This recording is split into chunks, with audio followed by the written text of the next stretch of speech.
I want to give a quick testing tip. Oftentimes, what happens, at least in my case, when I'm testing an idea, I don't actually like to write the copy directly on the page because here's the problem, right? If you let's say I'm working on a product page and I rewrite the whole description. Well, if I run it as a test, the only way for me to know if the new sales pitch was more effective is by looking at the transaction data, which is useful, but it's too little too late because I don't know if, for example, if they read my sales pitch, if they read my sales pitch completely, right? Because the only measurement marker I have is on the order confirmation page.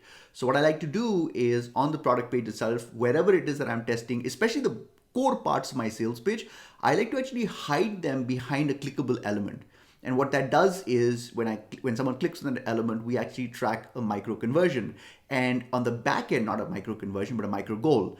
And what's happening is now I have two data points. It tells me what the conversion impact was, which is of course what I care about the most, but it also tells me what percentage of people actually interacted with the element that exposed my core sales pitch. Now imagine a scenario where the test is flat. So it's made no improvement, right? That's a bad sign. So in which case you might abandon your sales pitch and say, well, that angle didn't work. I'm going to come up with a follow-up concept that tests a different angle. I would say that that's actually the wrong conclusion because if you look at the secondary dimension, you may discover that only 4% of people clicked on the button that expose them to your story. So if people aren't even seeing your story, on what basis are you saying that the story was ineffective? 4% is too small a number, or 2% is too small a number, sometimes even lower than that.